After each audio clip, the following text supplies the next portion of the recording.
আড়াই পাকের চাকরি করে বিড়ি বাদে ঘরে ঘরে আড়াই পাকের চাকরি করে বিড়ি বাদে ঘরে ঘরে মেয়েরা সব মিলে ঝুলে জোরতাল গীত ধরাই মেয়েরা বিড়ি দিতে যায় মেয়েরা বিড়ি দিতে যায় অলিতে গলিতে বসে বসে বিড়ি বাঁধে कैसे हंसे কি আনন্দ রে অলিতে গলিতে বসে বসে বিড়ি বাঁধে कैसे हंसे কোরআনের বিধান মানে না তারা বেপরদাই থাকতে চাই মেয়েরা বিড়ি দিতে যায় মেয়েরা বিড়ি দিতে যায় বিড়ি যখন বাঁধা হলো বিড়ি বাঁধা যখন হয়ে যাবে না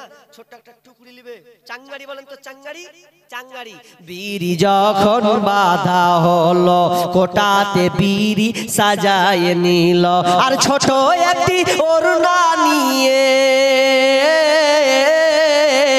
ছোট একটি ওড়না নিয়ে দলে দলে যাই মেয়েরা বিড়ি দিতে যায় মেয়েরা বিড়ি দিতে যায় তবে আফসোসের কথা আছে ছেলেরা গেলে পাতা কমে মেয়েরা গেলে পাতা জমে আগে বিড়ি বাঁধতো আমাদের পরিবারে তো আগে ছোটতে বিড়ি দিতে যেতাম ছোটতে 11 বছর যখন দিতেতাম তো কোন রকম করে মুন্সিরা শালা ঠগিয়ে লিত কিন্তু ওরা গেলে বলে পাতা কমবে না কি যে কহে আগে জাদু মুখে আছে আল্লাহ জানে আর যত গেল খায় মুন্সি এক মুন্সি সবচেয়ে বেশি খায় বেটি ছেলের কাছে যখন একটু পাত খারাপ দিয়ে কইছে লেড়ে রে ওটা কেমন পাত দিলে দা হুনে পেলে না গেল টেল দিয়ে একাকার করে দিবে ও এমন ভাবে গেল দিবে কিছু করার নাই তো আবার ছেলেরা গেলে পাতা কমবে ছেলেরা গেলে পাতা কমে মেয়েরা এলে পাতা জমে এই কথাটি কত লোকের মুখে শোনা যায় মেয়েরা বিড়ি দিতে যায় মেয়েরা বিড়ি দিতে যায় আড়াই পাকের চাকরি করে বিড়ি বাঁধে ঘরে ঘরে মেয়েরা সব মিলে ঝুলে মেয়েরা সব মিলে ঝুলে জোরদার গীত ধরাই মেয়েরা বিড়ি দিতে যায় মেয়েরা বিড়ি দিতে যায় ওদের ক্যাপাসিটি বিশাল গো তা বলার নাই তো যাক বলছিলাম আমাদের মুর্শিদাবাদের হাল সরে ঘরে ঘরে ঘরে বিড়ি কোথাও বাদ নেই বিড়ি ঝংকার চলছে তো বলছিলাম এগুলো থেকে ফিরে আসার চেষ্টা করুন রুজির মালিক আল্লাহ হারামকে বর্জন করুন হালালকে ধরুন তাহলে আল্লাহ তাআলা আপনার পরিবারের শান্তি দিবেন মানুষ হারাম কাজ টাকা ইনকাম করে হাজার হাজার কোটি কোটি টাকা ইনকাম করেও শান্তি পায় না কিন্তু যদি আপনি হালাল ইনকাম করেন তবু আপনি আল্লাহ আপনাকে সুখে শান্তি দেন তোমার গুনাহ দিন ফুরাইয়া যাবে হিসাবের দিন ফুরিয়ে যাবে জৈবনে লাগবে ভাটি ওই যে দেখো ডাকিতেছে তোমায় কবরের মাটি ওই যে দেখো ডাকিতেছে তোমায় কবরের মাটি খবর পেয়ে আসবে আত্মীয় স্বজন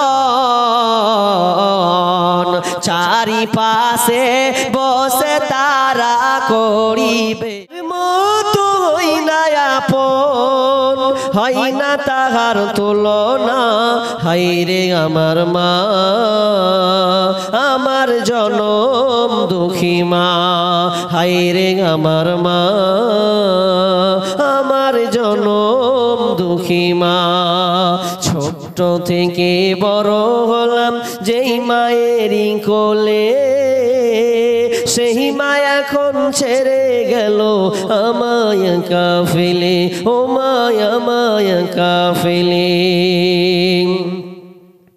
ছোট্ট থেকে বড় হলাম যেই মায়েরই কোলে সেই মা এখন ছেড়ে গেল আমায় একা ফেলে, ও মা আমায় একা ফেলে। মা ছাড়া আর একলা জীবন লাগে না রে ভালো, দুনিয়া থেকে হারিয়ে গেছে দুই নয়নের আলো, আমার দুই নয়নের আলো। মা ছাড়া আর একলা জীবন লাগে না রে ভালো, দুনিয়া থেকে হারিয়ে গেছে দুই নয়নের আলো, আমার দুই নয়নের আলো। সে মায়ের কথা পড়লে মনে, সে মায়ের কথা পড়লে মনে ঘুম যে চোখে আসে না। হায়রে আমার মা, আমার জনম দুঃখী মা, হায়রে আমার মা, আমার জনম দুঃখী মা। মা ছিল মোর আধার ঘরে পূর্ণিমারি চাঁদ, মা ছাড়া সেই ঘরখানাতে নাই রে কোনো সাদ, আমার নাই রে কোনো সাদ। মা ছিল মোর আধার ঘরে পূর্ণিমারি চাঁদ, মা ছাড়া সেই ঘরখানাতে নাই রে কোনো সাদ, আমার নাই রে কোনো সাদ। সেই মায়ের কথা পড়লে মনে, সে মায়ের কথা পড়লে মনে ঘুম যে চোখে আসে না। হায়রে আমার মা, আমার জনম দুঃখী মা, হায়রে আমার মা, আমার জনম দুঃখী মা। শাস্তি কেন এমন হচ্ছে রে? এরা কারা, কি কারণে এদেরকে জাহান্নামে এত কঠিন শাস্তি হচ্ছে? তখন ওই দুইজন যারা সাথী বলছেন, দুইজন ফেরেশতা বলছেন, ইয়া রাসূলুল্লাহ, এরা হচ্ছে ওরা যারা দুনিয়াতে রোজা অবস্থায় ইফতারির আগে খেয়ে ফেলতো, ইফতারির টাইম হওয়ার আগে খেয়ে নিত, এই জন্য তাদেরকে এমন এই শাস্তিটা দেওয়া হচ্ছে। কোন কোন মুহাদ্দিস বলছেন যে না না, খেয়ে নেওয়া মানে ও রোজাই রাখতো না, সময় হলে সে খেয়ে নিত বা আপনার রোজার কোনো তোয়াক্কা করতো না। আবার কেউ বলেছেন না, মাগরিবের ইফতারের আগে সে খেয়ে ফেলতো, এই জন্য আল্লাহ তাআলা এদেরকে এইরকম শাস্তি তাদেরকে দেওয়া হচ্ছে।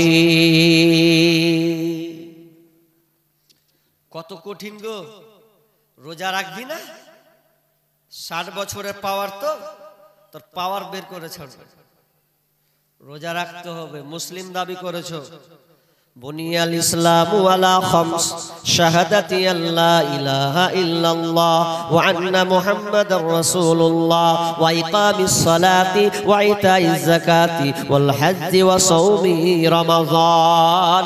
ইসলামের বুনিয়াদ হলো 5টা, ইসলামের খুঁটি হলো 5টা। কয়টা জানা আছে? কয়টা? কে যদি প্রশ্ন করে ইসলামের খুঁটি, ইসলামের বুনিয়াদ কয়টা, কি বলবেন?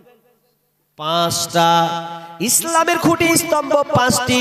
প্রথম হচ্ছে কালেমা, দ্বিতীয় হচ্ছে আপনার নামাজ, তারপরে যাকাত, তারপরে আপনার কিনা হজ, তারপরে আপনার 5 নম্বরে হচ্ছে 5 নম্বর হলো সাওমি রমাজান, রমজান মাসে রোজা রাখতে হবে, এতে কোনো ছাড় নাই।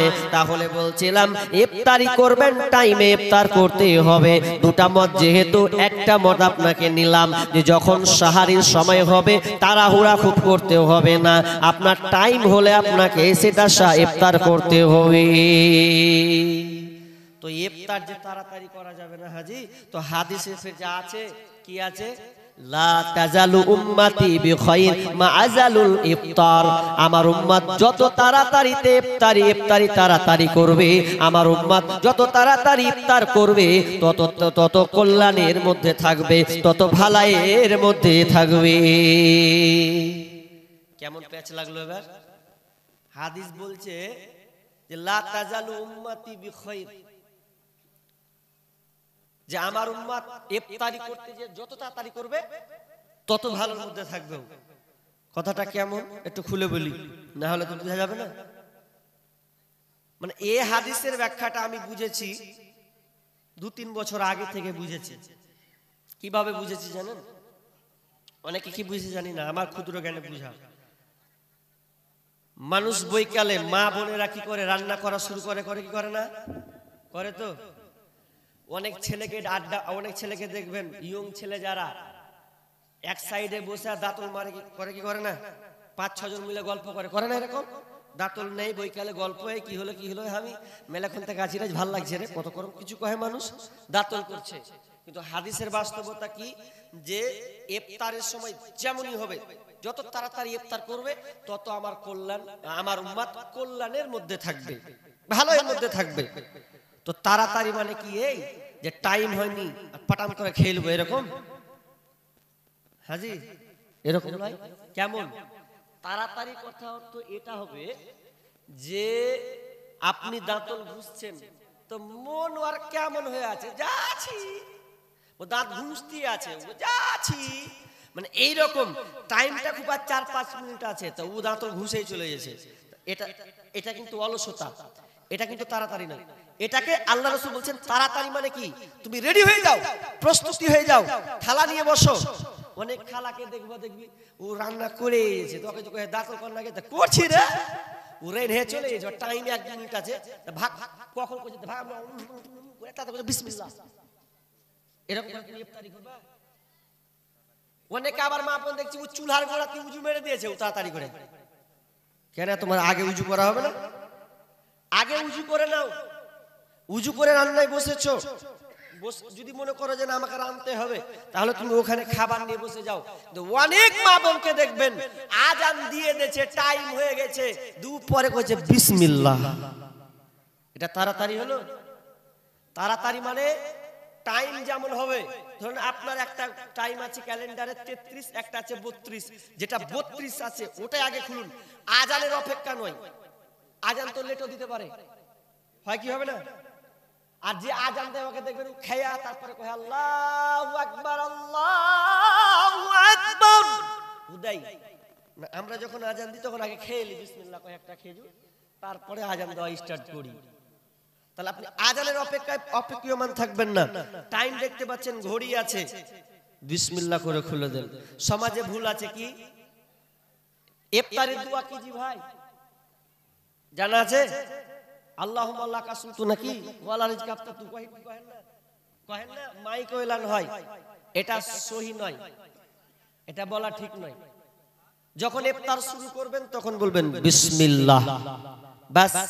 তারপরে খাওয়া শেষ হলে যাহাবাজ জামাউ ওয়াবতাল্লাতিল উরুকু ওয়া সাবাতাল আজরু ইনশাআল্লাহ, এটা মুখস্থ করবেন। অনেকে দেখবেন এটাই মুখস্থ নাই, ওই আল্লাহুম্মা লাকা সুমতু ওয়ালা রিজকা হয়ে গেল। এটা নয়, যেটা সহি সেটা আমরা মুখস্থ করিনি, তো ওটাকে আপনাকে মুখস্থ করতে হবে। তাহলে ভুল আছে, ইফতারি করার সময় আমরা ভুল পড়ছি, বিসমিল্লাহ বলতে হবে। তাহলে বলছিলাম রমজান মাসে রোজাকে আপনাকে রাখতে হবে, কারণ এই রমজান মাসটা কত গুরুত্বপূর্ণ, কত ইবাদতপূর্ণ একটি মাস। যে মাসটা এত গুরুত্বপূর্ণ, আল্লাহ সুবহানাহু ওয়া তাআলা নিজের হাতে প্রস্তুতি কি গ্রহণ করে নাই। এই রমজান মাসটা কত গুরুত্বপূর্ণ আমার আল্লাহ বলছেন, বিশ্বনবী বলছেন, আল্লাহ সুবহানাহু ওয়া তাআলা ইজা দাখালা রমাদানু ফুতিহাত আবওয়াবাস সামা ওয়া গুল্লিকাত আবওয়াবাল জাহান্নাম ওয়া সুলসিলাতিশ শায়াতিন। যখন রমজান মাস এসে যায় তখন আল্লাহ সুবহানাহু ওয়া তাআলা আসমানের দরজাগুলোকে খুলে দেয়, আসমানের দরজাকে খুলে দেয়। ওয়া ফুতিহাত আবওয়াবাস সামা, আসমানের দরজাগুলোকে খুলে দেয়। ওয়া গুল্লিকাত আবওয়াবাল জাহান্নাম, এবং জাহান্নামের দরজাকে বন্ধ করে দেয়। অন্য হাদিসে আছে ও অনেক জাহান্নামীকে আল্লাহ ক্ষমা করে দেয়। ওয়া গুল্লিকাত আবওয়াবাল জাহান্নাম ওয়া সুলসিলাতিশ শায়াতিন, এবং শয়তানকে জিনজির দিয়ে বাঁধা হয় যাতে করে আমার বান্দারা যেন পাপাচারে লিপ্ত না হয়, গুনার কাজ যেন না করে। এজন্য আল্লাহ তাআলা এত সুন্দর করে সাজান মাসটাকে, যাতে করে আমার গোলামেরা যেন পূর্ণ ঈমানদার থাকতে পারে, মুত্তাকি যেন থাকতে পারে। এইজন্য আল্লাহ প্রত্যেক আপনার বদমাশ শয়তানকে জিনজির দিয়ে বেঁধে রেখে দেয়। কথাগুলো ধ্যান দিয়ে শুনেন, পেঁচ লাগা কথা আছে অনেক। শয়তানকে বেলে জিনজির দিয়ে বেঁধে দেওয়া হয় কেন জি? যে মানুষ রমজান মাসে যেন পাপ কাজ না করে, তাই তো? এই জন্য শয়তানকে জিঞ্জিরে বাঁধা হয়, কারণ শয়তান কি মানুষের দুশ্মন, তাই তো? আদম সন্তানের দুশ্মন লয়। আর আমরা কেন প্রথম আদমকে পর্যন্ত ছাড়েনি। আল্লাহ বললেন তুই গাছটার নিকট যাস না, তো ওই শয়তানের পাল্লায় পড়ে ফাঁকা করে গাছে চলে গেল, ফল খেয়ে নিলে উলঙ্গ হয়ে গেল। শয়তান ছাড়বে না। তো আল্লাহ বলছেন শয়তান তুই ছাড়বি না, তো তোকে বেঁধে দিলাম জিঞ্জির দিয়ে, তাহলে তুই মানুষকে আর পাপ কাজে দেখতে পারবে না। এরপরে শয়তান ছাড়বে না। এই কত চক্রান্ত আছে। তোমরা রেখো গো শরণ, একদিন হবে যে মরণ। তোমরা রেখো গো শরণ, একদিন হবে যে মরণ। শয়তান তোমার শত্রু বাটে, শয়তান তোমার শত্রু বাটে, বলে আল কোরআন।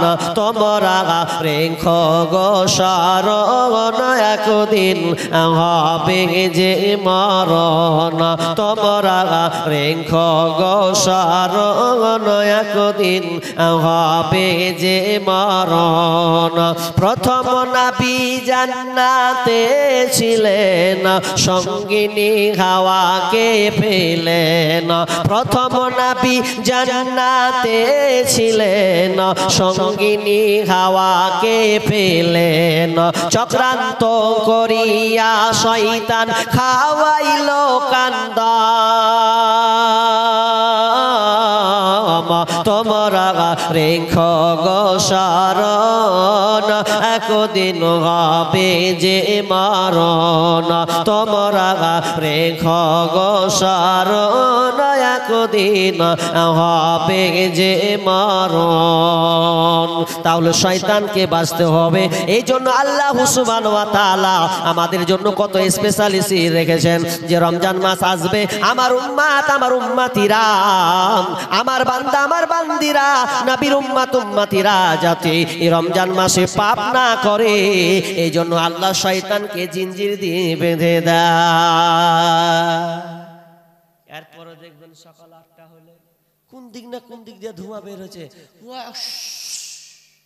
কে বে? রমজান মাসে কে টানছে ওদিক দিয়ে ধোঁয়া রে? দেখতে পাবেন আছে অনেক মালগালা দেখবেন চুরুক চুরুক করে একদম পাউটা দোকানে ঢুকেছে 8টার দিকে। পাউটা দে, লাজ লজ্জা কিছু নাই, ও 8টা ওপেন খাচ্ছে ও পারোটা। আগেকার মানুষের তার একটু লজ্জা ছিল, যদি নাও পারতো তো লুকে লুকে খেত লোকালয়। আর এখন ওপেন চলছে দোকানে, খাওয়া চা চুরুক করে টানছে, পারোটা ফাটাম ফাটাম করে গিলছে, কোন ব্যাপার নাই, লজ্জাও নাই, হায়াও নাই, শরমও নাই। আগেকার লোকের লজ্জা ছিল। তাহলে হাজি তো ওই লোকটা যে ফের পাপ করতে লাগলো, জিনজিতে বাজে তো কাকে বাজলে? প্রশ্ন তো আসবে যে ও কেন আবার খাচ্ছে। উদাহরণ অনেক দিয়েছি, তবে একটা আগে নতুন আজকের গবেষণামূলক একটা কথা বলি, সেটা কি? কিছু জিনিস আছে মানুষের অভ্যাসগত কাজ, আছে না নাই? আছে তো অভ্যাসগত কাজ। যেমন দেখবেন অনেক মুসল্লি আছে যারা 5 ওয়াক্তে পাবান, 5 ওয়াক্ত নামাজ পড়তে খুব ভালোবাসে বা ওয়াক্তে ওয়াক্তে নামাজ পড়ে। অনেক লোক দেখবেন এসার পরে ঘুমিয়ে যায়, সকাল 5টা হলে 4:30 হলে চটম করে ঘুম ভেঙে যায়। এরকম লোক নাই? ভেঙে যায়, ওকে অ্যালার্ম লাগবে না, অটোমেটিক্যালি উঠে যায়। কেন জানেন? ওর অভ্যাস ওকে উঠায়। কে উঠায় বলেন তো? ওর অভ্যাস প্রতিদিন উঠার কারণে। আমার একটা শিক্ষক আছে, শিক্ষক বলতে শিক্ষক বলবো যদিও বন্ধু সুলভ, বন্ধু মানুষ, তা আমি শিক্ষক মনে করি। আপনাদের এই এলাকার একটা মানুষ, উত্তর দিনাজপুরের দিকেই, তো কারি মুজাহিদুল ইসলাম। তো তিনার ঘরে আমি ঘুমাই, তো আমি বক্তা মানুষ, তো অত চোখের চাপে উঠতেও পারি না, কখনো লেট করে দিই, কখনো পড়ি, কখনো একটু ঢিলে পড়ি। তো উনাকে দেখবো 8টার দিকে ঘুমিয়ে যাবে, 8:30টার দিকে, যদিও হ্যান্ডরাইট মোবাইল আছে, এরপরেও ঘাঁটবে না, ঘুমিয়ে গেল। দেখবো 4টার সময় উঠে যায়। প্রতিদিন লোকটাকে উঠতে দেখছি। তার মানে এটা কাতে উঠা, এটা ওর অভ্যাস, এটা অভ্যাসে পরিণত হয়ে গেছে। তো ঠিক তেমনি ভাবে ও আমাদের অনেক মানুষ বিড়ি খেয়ে খেয়ে খেয়ে খেয়ে আর পাপাচার হয়ে গেছে, আর ও মানুষই লয়, ওর অভ্যাসটা এমন অভ্যাস হয়ে গেছে ও ছাড়তে পারে না। আর অভ্যাসের কারণে অনেক মানুষ বিড়িটা খায়। আমরা অভ্যাস বলতে এই গুনাহ, এই পাপটা, এই অন্যায়টা তাকে ভালো লাগে। যখন ডাক্তার জাকির নায়েককে যখন প্রশ্ন করা হয়, বলা হয়েছিল যে ডক্টর জাকির নায়েক, আমি আপনাকে একটা প্রশ্ন করব, বলো কি প্রশ্ন? বলছে মানুষ, আপনি বললেন যে শয়তানকে জিঞ্জির দিয়ে বাঁধা হয়, তাহলে মানুষ কেন সুদ খায়, মানুষ কেন বোতল টানে, মানুষ কেন বিড়ি খায়, এটা হয় কেন? তখন তিনি একটা উদাহরণ দিয়েছিলেন, উদাহরণটা আমাকে চমক লেগেছিল। কি উদাহরণটা? বলছে শোনো, যে তুমি প্রশ্ন করেছো ভালো করে শোনো, দেখবে চিড়িয়াখানাতে বাঘ থাকে কি থাকে না? থাকে তো। চিড়িয়াখানাতে বাঘ বন্দি থাকে, বাঘ আনন্দ চিত্রে ঘুরে, ওর আন্ডারে ঘুরে। আর ওই বাঘকে যদি খিদে লাগে, আর যদি তুমি মনে করো যে ওই খাঁচার কাছে গিয়ে তুমি হাতটা যদি এরকম এরকম করে নড়াও, ওখানে যদি বেশি মানে বুজুর্গি দেখাতে যাও, হাত ধরতে যাও, তাহলে বাঘ তোমাকে আক্রমণ করবে। করবে কি করবে না? হাতটা ভরে দেখো, বাঘ এসে তোমার হাতকে ধরার চেষ্টা করবে, তাহলে তুমি ফাজলামি করতে গেছো পাপের কাজে। ঠিক তেমনি ভাবে তুমি জানো এটা পাপ, এটা অন্যায়, এটা করলে এটা ধোকাতে খাবো।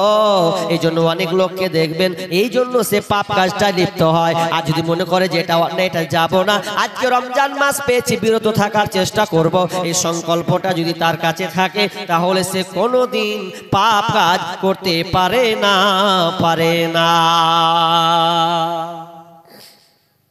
বুঝতে পেরেছেন? ক্লিয়ার হলো? দুটা পয়েন্ট দিয়েছি। এবার যে আমি আয়াতটা পড়েছি ওই আয়াতের ভিতরে যাও। বিসমিল্লাহির রহমানির রহিম। ইয়া আইয়ুহাল্লাযীনা আমানু কুতিবা আলাইকুমুস সিয়াম কামা কুতিবা আলাল্লাযীনা মিন ক্বাবলিকুম লাআল্লাকুম তাত্তাকুন। আল্লাহ সুবহানাহু ওয়া তাআলা বলছেন, হে ঈমানদারেরা, হে ঈমানদারেরা, যারা তোমরা ঈমান এনেছো রে, খবরদার খবরদার তোমরা শোনো, আমি তোমাদেরকে একটা অফার দিচ্ছি। কুতিবা আলাইকুমুস সিয়াম, তোমাদের উপরে রমজান মাসের রোজাকে ফরজ করা হলো। কামা কুতিবা আলাল্লাযীনা মিন ক্বাবলিকুম, যেমনটা তোমার পূর্ববর্তীদের উপরে ফরজ ছিল। লাআল্লাকুম তাত্তাকুন, যাতে করে তোমরা মুত্তাকি হতে পারো, মুত্তাকি হতে পারো। এটা বলতে গেলে একটু বিশ্লেষণ লাগবে, ভালো করে শুনেন। ওইদিকে তাকাই না, রাস্তা চলছে চলুক, আপনি আমার বক্তব্যের দিকে অ্যাট্রাকশন হন, কাজে লাগবে। সামনে রমজান মাস, তো ভুল ত্রুটি কতগুলো আছে ওগুলো সংশোধন হবে আজকে। আল্লাহ বললেন রমজান মাসকে আমি ফরজ করলাম, পূর্ববর্তী লোকের উপরে ফরজ ছিল। ফরজ করলে পূর্ববর্তী লোকের উপর ফরজ ছিল? হ্যাঁ। কেমন ফরজ ছিল? জাল জয়ীফ হাদিসে ভরা আছে অনেক কিছু।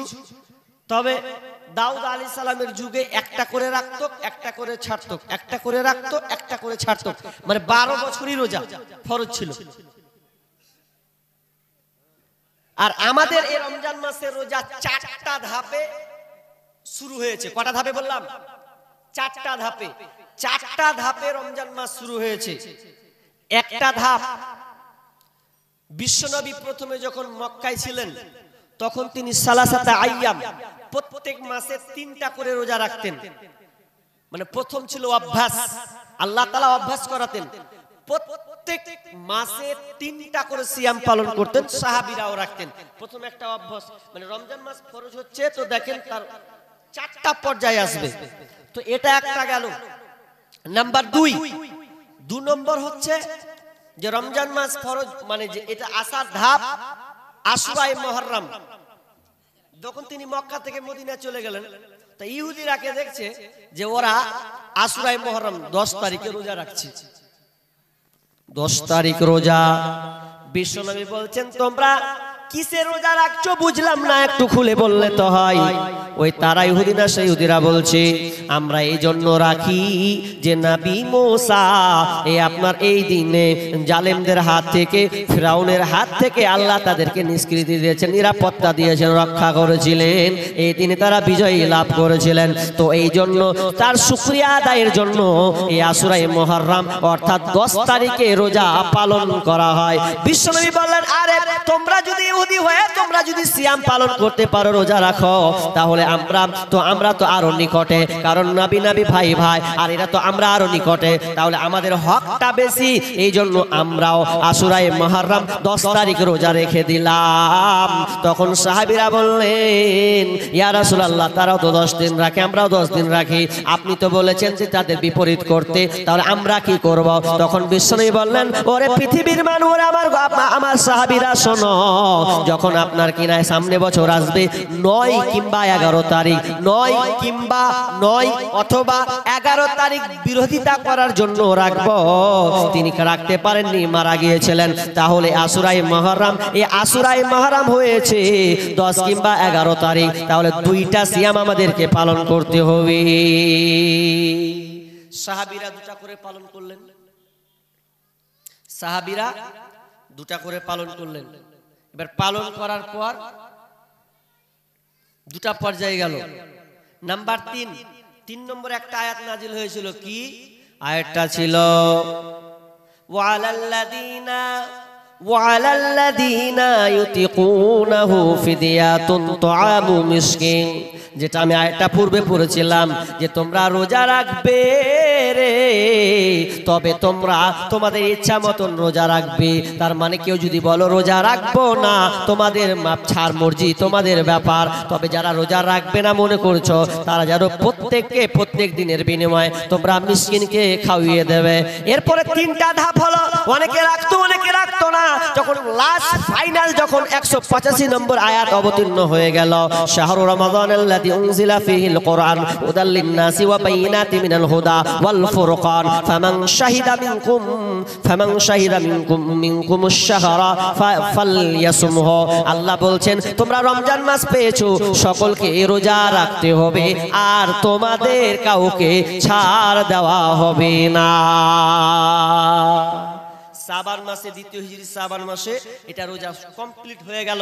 তার মানে এবার সবাইকে রাখতে হবে, যে কটা ছাড় হলো ছাড় বাদে সকলকে রোজা রাখতে হবে। হাজি পূর্বকাল লোকের কার কেমন রোজা ছিল, কত যে কঠিন ছিল, আপনাকে কি বলবো জানেন কত কঠিন ছিল? একটা সাহাবী চাষি মানুষ, তো চাষ করতে গিয়ে কত কষ্ট হয় বলেন তো? রোজা রাখা কষ্ট হয় না? কত কষ্ট হয়, কোপাচ্ছে কুটেছে, এত কষ্ট, খিদে মরে লেগেছে। এখন বাড়ি ঢুকবেন মাগরিবের ওই সময় সিজনে ঢুকবেন, তো বলছে বিবি রে খিদে লেগেছে রে, আপ রোজা টাইম হবে খাবো, তো কিছু খাবার আছে রে? হ্যাঁ জি খাবার যে নাই জি, খাবার নাই না, তো তুমি এক কাজ করো, বসো একটু এখানে বসো, দেখি পাশের বাড়িতে খাবার কিছু পাই কিনা। ই বিবি আপনার পরের বাড়িতে খাবার খুঁজতে গেছে, ই আপনার কখন ঘুমিয়ে গেছে। আর নিয়ম হলো কি, যদি ঘুমিয়ে যায় আর খেতে পাবে না, ফের 24 ঘন্টা থাকতে।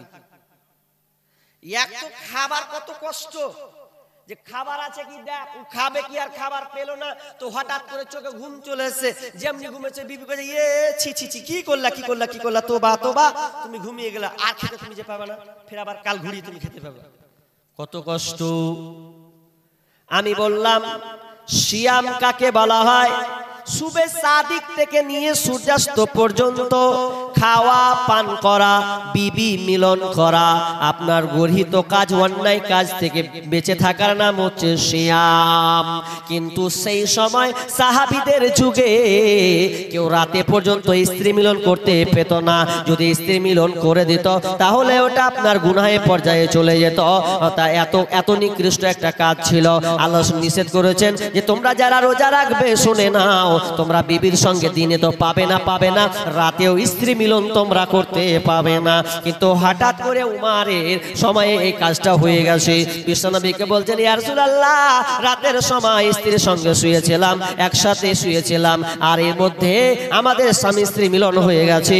তখন আল্লাহ তাআলা বলে দিলেন, হে শুধু উমারকে নয় সারা পৃথিবীর ঈমানদারকে বলে দিলেন যে তোমরা ইফতারের পর থেকে নিয়ে সাহারির পূর্বে পর্যন্ত টাইমটা খাওয়া পান করা স্ত্রী মিলন যত কাজ আপনার হালাল দুমদু কাজ আছে ওগুলো তোমরা করবে, কোনো অসুবিধা না। তবে ভালো করে শুনেন, রোজা রাখা অবস্থায় যদি স্ত্রী মিলন করে দেন কি হবে? এখন মনে মনে হচ্ছে মৌলভী সাহেব এটা কথা হলো, আমরা খুব ভালো, খুবই ভালো তোমরা না। একটা সংগঠন আছে, তো ওই সংগঠনে সব ইয়ং ছেলে, সব তো আমিও ইয়ং ছেলে। তো হঠাৎ করে রোজার দিনে আমাকে বলছে মৌলভী সাহেব একটা কথা কও, লজ্জা লাগছে। কও কিসে লজ্জা আছে? বলবে যখন তো কহে দাও। লজ্জা লাগছে, থামছো কেন? কোহার মনে আছে কহে দাও। তো বলছে কহে না, রোজা অবস্থায় উল্টা পাল্টা কাজ করে দে। উল্টা পাল্টা কাজ করে দিয়েছ? কেমন উল্টা পাল্টা? বলছে স্বামী স্ত্রী একসাথে যা হয় রোজা রাখা অবস্থা দিনে 8টার সময় গো, আচ্ছা কাজ করে দিলাম, হতে পারে ওটা হয়ে গেছে ডিসব্যালেন্স, একটু উল্টা পাল্টা। বলছে এটা করে দিলা, তাহলে তো তোমাকে এবার কাফারা দিতে হবে, কাফারা লাগবে। এবার হাদিসটা আমি ওকে বললাম যে দেখো এরকম এরকম হাদিস। কি হাদিস? হযরত আবু হুরায়রা তিনি কয়েকজন সাহাবী মিলে আছেন, সবাই একত্রিত হয়ে আছেন। আর একত্রিত হওয়ার পর এবার একজন সাহাবী এসে বলছেন ইয়া রাসূলুল্লাহ হালাকতু, আমি হালাক হয়ে গেছি, আমি ধ্বংস হয়ে গেছি, আমি শেষ হয়ে গেছি। আল্লাহ রাসূল বললেন কিসে তোমাকে ধ্বংস করলো রে? কই তুমি তো টাটকা সুন্দর হয়ে আছো, কিসে আবার তোমাকে ধ্বংস করলো একটু খুলে বলো। তখন ওই সাহাবীটা বলছেন ইয়া রাসূলুল্লাহ, দিনের সময় দিন দুপুরে আমার বিবির সঙ্গে আমি মিলন করে দিয়েছি, তার আপনাকে এক বিছানায় ছিলাম, একসঙ্গে ছিলাম, তার সঙ্গে দৈহিক সম্পর্কে আমি জড়িয়ে গেছি গো আল্লাহ রাসূল। আর আমি বরবাদ হয়ে গেছি, নিজেও বরবাদ হয়ে গেছি, বিবিকেও বরবাদ করে দিয়েছি। এর জন্য কি করতে হবে বলুন? আমি নিজে ধ্বংস হয়ে গেলাম। পাগলা, তুই এরকম কাজ করে দিলি রোজার অবস্থায়, তুই বিবির সঙ্গে এরকম কাজ, যদিও হালাল কিন্তু ওই সময়তে তো হারাম নাকি? ওই সময়তে হারাম বেঁধে দেওয়া হয়েছে, এরপরে ওর দ্বারা কাজ হয়ে গেছে। তখন বলছে তাই তো, তুই এত বড় কাজ করলি, তো কি করতে হবে তাহলে তোকে? তো তোকে যে গোলাম আজাদ করতে হবে রে, তো শাস্তি কাফারা, তুই এটা করেছিস তো গোলাম আজাদ করে দিতে হবে। তো সাহাবীরা বলছে আমি তো গরিব একজন মানুষ, গোলাম আজাদ কিভাবে করব? এত দিরহাম 6000 দিরহাম 600 দিরহাম কোথায় পাবো? এগুলো তো আমার দ্বারাই সম্ভব নয় আল্লাহ রাসূল, এটা আমি পারবো না। গোলাম আজাদ করতে পারবি না? না পারবো না। তাহলে কি করবি তুই? তুই এক কাজ কর, টানা 2 মাস রোজা রাখ। তখন ই কইছে শালা 1 মাস রোজা রাখতে যা দিনের বেলা কাম করে দিছি, বেশ আপনি 60 টাকা রাখতে কইছে, কিন্তু আরো জ্বালা। 1 মাস রাখতে যে আমি উল্টা পাল্টা করে দিছি, আর আপনি ফের আমাকে আরো 60 টাকা রাখতে কইছে, তারও তো ভেজালে পড়ে গেল। আমি এত করা করি পারা যাবে না। রাসূল কইছে তুই লাগাতার 60 টা রোজাও করতে পারবি না? না, তাহলে কি করব? তাহলে তুমি ওটাও পারবে না, এটাও পারবে না, তাহলে শোনো, তোমাকে করতে হবে 60 জন মিসকিনকে তোমাকে খাওয়িয়ে দিতে হবে। যদি 60 জন মিসকিনকে তুমি খাওয়িয়ে দাও, তাহলে তোমার এই কাফারা তোমার আল্লাহ তোমাকে মাফ করে দিবে। তখন কইছে ইয়া রাসূলুল্লাহ, আমি যদি আমার কলসি থেকে, আমার হাড়ি থেকে ঝেড়ে ঝুড়ে যদি পেয়ে তো 10-12টা খেজুর বাহারাবে, এর চাইতে আমার খেজুর নাই। আর আপনি বলেন 60 জন মিসকিনকে খাওয়াবো, এটা দ্বারা আমার দ্বারা কোনো সম্ভাবনা আজাদ করতে পারবি না, তুই 60টা রোজা রাখতে পারবি না, তো ফের বলছি যে ফের 60 জন মিসকিনকে খাওয়াতেও পারবি না, তো কি করবি তুই? 60 জন মিসকিনকে খাওয়াতে পারবে না, পারবো না। 10-12টা পারলে খেজুর কোন রকম করে বাহারে, আমার ঘর ঘর মুছা কুচা ঢুড়া টুড়া 12টা বাহারে, তা তো ভারী মুশকিল। তো বলছে এক কাজ করতে হলে আল্লাহ রাসূল পথ পাই না, তখন কি করলে? চুপ থাকলো। একটা একদল থেকে একটা আরাক বের হলো। আরাক মানে বুঝেন? আরাক মানে ঝুড়ি, ঝুড়িতে খেজুর বের হলো। তখন যেমনই বের হলো তখন কইছে এই সাহাবী, এই কে ছিল তুমি জি? তো বলছে আল্লাহ রাসূল, আমি বলছে শুনো, এই যে দেখছো এতটি ঝুড়ি, এখানে আমি পেয়েছি অনেকটি ঝুড়ি, 60 জন মানুষকে আরামসে খাওয়া হবে। তুমি এই খেজুরটাকে লাও, নিয়ে যে তোমার গ্রামের মহল্লায়, তোমার পাড়াতে তুমি মিসকিনদেরকে, গরিবদেরকে তুমি 1টা 2টো 3টা 4টা 5টা 5-6টা করে তুমি দিয়ে দাও। 60 জন মিসকিনকে তুমি বিলিয়ে দাও, তাহলে আল্লাহ তাআলা তোমাকে ক্ষমা করে দিবে। তখন লোকটা কি কইছে জানেন? এত অফার দেওয়া হয় না, তো লোকটা কইছে আমার থেকে ফের গরিব ফের কে আয়? আল্লাহ সুবহানাহু কইছে তুই 60 জন মিসকিনকে দিয়ে দিবি, তো কইছে আমার থেকে ফের আর গরিব কে আয়? ও নিজে আকাম করছে আর নিজে কইছে যে আমার থেকে গরিব সাহাবী ফের কে আছে? আপনাকে তো বললাম ঝেড়ে ঝুড়ে 10-12টা খেজুর বার হবে, আর আপনি আমাকে তো গরিব, তো কেমন গরিব দিব? আর আমার চাইতে এই আলতাপুর গ্রামের আমার মতন, আমার নিম্ন মানে আমার মতন অভাবী আমি একটাও দেখতে পাই না। যদি অভাব যদি হয় তো আমার নাম প্রথমে উঠবে। বলছে এরকম ব্যাপার। তা আল্লাহ রাসূল একটু দাঁত বের হলো, মুচকি হাসতে লাগলো, যেমন আপনারা হাসলেন। তো আল্লাহ রাসূলও হাসলে যে ভারী ভেজালে পড়নু, তুই সব দিকে লেলবি। তখন আল্লাহ রাসূল কইছে যা হাট যা, তাহলে তুই নিয়ে চলে যা, তুই নিজে খা রাখ দে, তুই একটু বিলিয়ে চা পারিস দে, তুই নিজের কাছে রেখে দে, আল্লাহ তোকে ক্ষমা করে দেবে।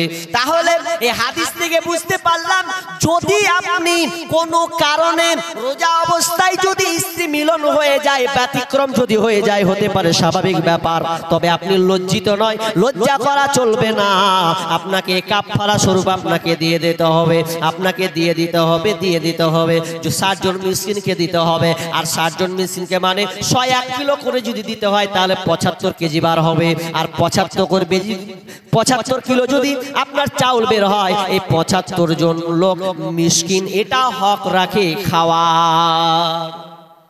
এখন যদি কয় যে মুলি স্যার হারা ওরকম লয় না, তুমি কইতে পারো না, ব্যতিক্রম তো হতেই পারে। ওটা যদি হয়, শুনো ভালো করে বলি, রমজান মাসে যদি এটা হয়ে যায়, ঘটেই যায়, তাহলে তুমি খবরদার, তোমাকে কাফারা লাগবে, 60 জন মিসকিনকে খাওয়াতে হবে। তুমি খাইয়ে দাও, যদি নাই বলো যে আমার উকাম করতে যা হয়ে গেছে, ওটা কইতে হবে না, কিন্তু তুমি খাইয়ে দাও 60 জনকে, আল্লাহ তোমাকে ক্ষমা করবেন, নচেত ক্ষমা করবে না। তো সাহাবীটাকে কে দেখেছিল জি? কে জানে? এরপরে কইছে আল্লাহ আমি হালাক হয়ে গেছি, আমি ধ্বংস হয়ে গেছি। তোকে কে ধ্বংস করলে? কেউ জানতো? কোন সাহাবী কেউ জানতো না। ওই স্ত্রী, স্বামী আর স্ত্রী ছাড়া কেউ জানতো না। তো এরপরও আল্লাহর কাছে বলতে আসছে, তাদের কত ঈমানি জাযবা কত, তা আমি আপনি কেন লুকাবো? লুকানো চলবে না। ওটাকে জেনে হয়ে গেছে, আপনি কাফারা দিয়ে দিন, 60 জন মিসকিনকে খাওয়িয়ে দেন, তাহলে দেখেন আল্লাহ আপনাকে ক্ষমা করে দিবে। তবে একটা পরামর্শ দিবা যুবক ভাইদের বলি, যারা আমার তরুণ যুবক আছো, আমার বয়সের জুটি আছো, বিয়ে করেছো, আমিও বিয়ে করেছি, অনেকে তোমরা যারা বিয়ে করেন তারা ফের বেশি লাফায় না, চুপচাপ শোনো, পরে কাজে লাগবে তোমাদের। একজন সাহাবী এসে বলছেন, ইয়া রাসূলুল্লাহ, রোজা অবস্থায় কি বিবিকে চুম্বন করা যাবে?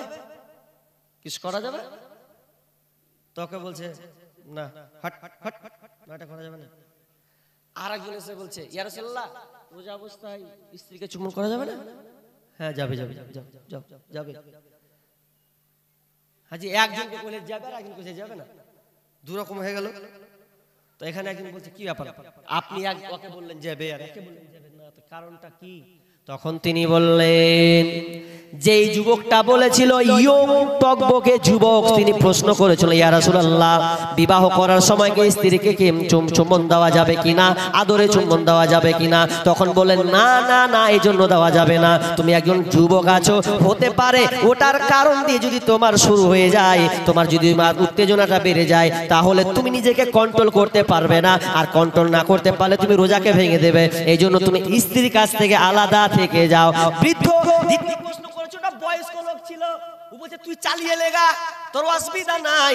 বৃদ্ধ লোক আছে, ও থামতে পারবে, ও আপনার কিনা বার্ধক্য একদম শেষ বয়সে চলে গেছে, ও প্রশ্ন করছে, আল্লাহ রাসূল পারমিশন দিলেন তুমি পাবে, তবে এটা আপনার ওয়াজিব ফরজের বিষয় নয়। তবে মা আয়েশা বলেন, বিশ্বনবী মা আয়েশা নিজে বলছেন, আল্লাহ রাসূল আমার স্বামী রোজা অবস্থায় আমাকে চুম্বন করতেন আপনার কিনা কপালে, মুখে, যখন তিনি উযু করতেন, উযু করার পর আপনার কপালে চুমু দিয়ে তারপরে মসজিদে নামাজ পড়তে যেতেন। তার মানে বিবিকে কতটা ভালোবাসতে, বিবিকে ভালোবাসতে শিখুন। এটা আপনাদের বলছি। তাহলে সংসার সুখী হবে। আর বিবিকে 6